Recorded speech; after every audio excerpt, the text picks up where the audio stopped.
The Rangers made a sneaky good signing. Blockbuster moves on Broadway have been put on hold, but Chris Drury still has his work cut out for him. There are still marginal moves to make.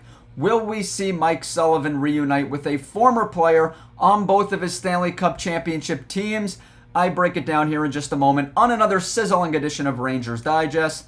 Welcome back to Rangers Digest. We are built for Blue Shirt fandom, and I am your host, Bret Botfeld. It is great to be back with you guys on this sunny Saturday, the 26th of July. And before we get into today's video, a quick reminder that about 77% of you who currently watch these videos are still unsubscribed to the channel. So please hit that free subscribe button down below so you can stay up to date with everything New York Rangers. Not only that, guys, so you could be part of something special here at Rangers Digest. Let's get right into today's video. So Peter Baugh, hockey writer for The Athletic, came out with this late last night that the Rangers have signed Conor Sheri to a PTO, a professional tryout. He was on Mike Sullivan's cup-winning teams in Pittsburgh. He'll be a depth forward option if he makes the team. Moving along here. This is from BlueLineStation.com. Sheri spent the majority of the 2024-25 season in the American Hockey League with the Syracuse Crunch, and the former Stanley Cup champion finished the year with 20 goals, 41 assists, and 61 points in 59 games. He skated just 5 regular season games for the Tampa Bay Lightning, and he failed to record a point. So as you guys can see, in the AHL last season, he was very productive and over 1 point per game player, but in his limited brief time in the NHL last year for the Lightning, he had 0 points in 5 games. Moving along. The full picture isn't completely clear, but Sheri entering the picture at this moment is certainly interesting. Maybe the Rangers feel they will lose Johnny Brzezinski on waivers, and Sheri could be a replacement for that role. There's no way of knowing for sure, but this very much feels like part of another move yet to be made. So as you guys can see there, if the Rangers were to lose Johnny Brzezinski, Conor Sheri, if he were to make the team, could replace him. But there are some other factors in play as well. This could mean that the Rangers may be looking to make another trade. Hopefully Carson Soucy and his $3.125 million contract. That has not been reported, but it's just interesting that the Rangers would be interested in signing Sheri, considering they have a lot of options. So maybe if Sheri were to make the team, that means something went wrong for some of their bottom 6 players. Maybe something went wrong with a Adam Edstrom or a Matt Rempe, or a Huso Parssinen, Gabe Perreault, Brennan Othman, Brett Berard. Because if you're looking to bring in Conor Sheri as a bottom 6 option, maybe there's something going on with someone you have slated in, projected to play right now. Maybe there's an injury. Maybe there's too much of the same type of skill set happening, and the Rangers are looking to make a trade. But nevertheless, this is interesting and came out of nowhere late last night. So let's take a look at his statistics. Here they are. Kind of hard to see here. He's had a long career. As you can see, he started off with the Pittsburgh Penguins, won 2 Stanley Cup championships over there with the Pittsburgh Penguins and Mike Sullivan. He was a big contributor for those teams. And as you can see, he had his best season in Pittsburgh under Sullivan during the 2016-2017 season. They won the Stanley Cup that year. He was playing alongside Sidney Crosby, so obviously that helps. He was younger. 23 goals that season, 30 assists, for a total of 53 points in 61 games, a plus 24 on the ice in just about 16 minutes of ice time per night. So as you can see, his best seasons came under Sullivan in Pittsburgh. But guys, as you can see here, he is not too far removed from being a productive player. As you can see with the Washington Capitals, during the 2021-22 season, he put up 43 points. And the 2022-2023 season, he put up 37 points. So this was a productive player at that time.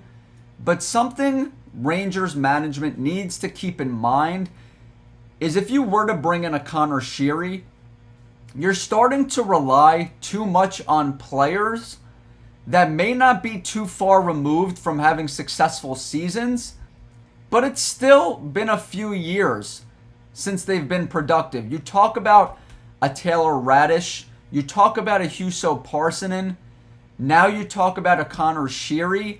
These are the types of players that haven't really been productive since the 2022-2023 season. I understand Radish was solid for the Capitals last year, but the real last productive season he had was with the Blackhawks in 22-23. He was a 20-goal scorer at that time. So if you were to bring in a Sheri, you're kind of starting to, tread that line of relying too much on past production rather than having sure things on the roster.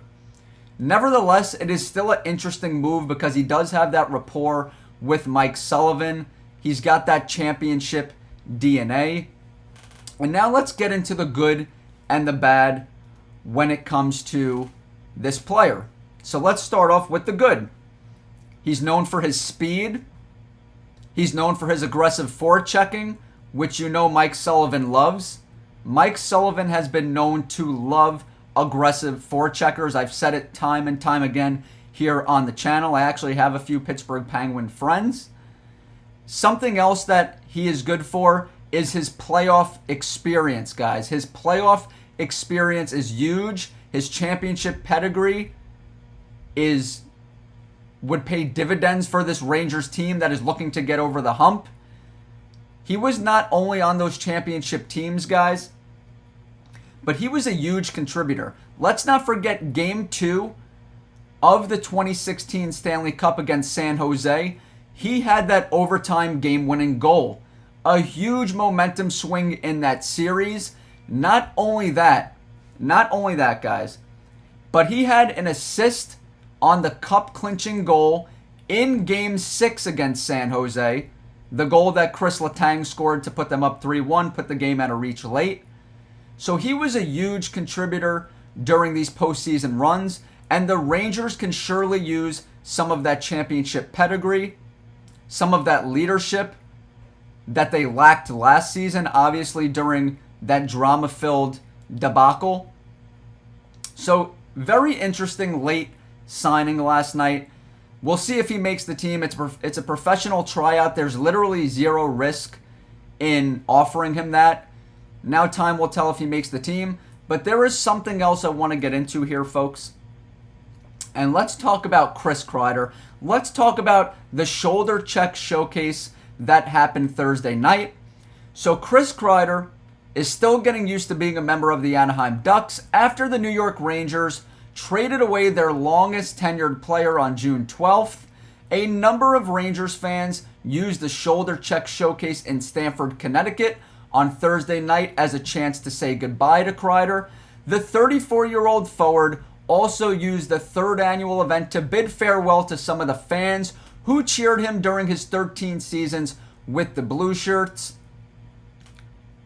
Moving along. This is what Chris Kreider had to say to Rangers fans.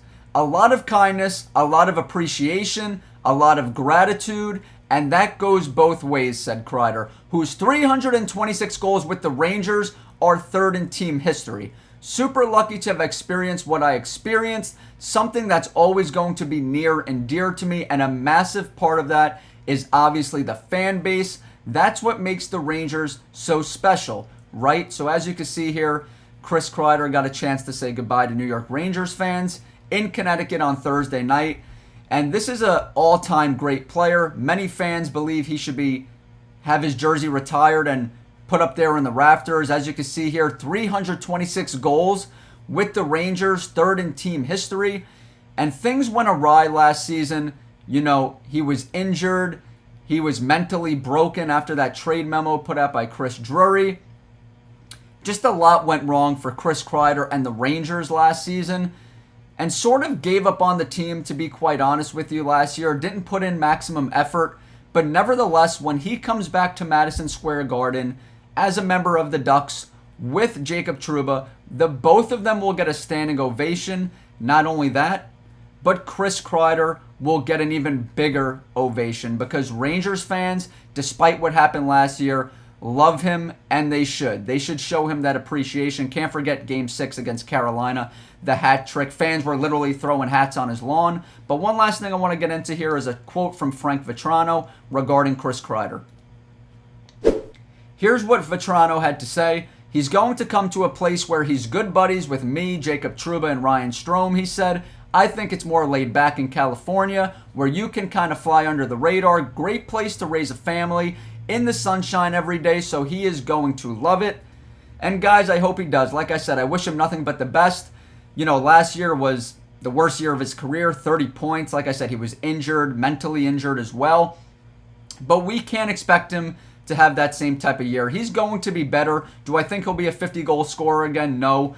But even if he is better this year, which I believe he will be, it doesn't mean that the trade was the wrong move. It was absolutely the right move. The Rangers needed to free up that cap space, bring in Gavrikov, set themselves up for next offseason, which is going to be a loaded free agent class. And it's a fresh start for him in California on the West Coast, like Vatrano said. So it's good for both sides. But that's going to do it here today on Rangers Digest. Leave your comments down below. I am curious to hear your thoughts on Chris Kreider's comments. But not only that, Connor Sheri, do you want to see him make the team? Leave your comments down below. And if you haven't hit that free subscribe button, hit that free subscribe button so you can stay up to date with everything New York Rangers.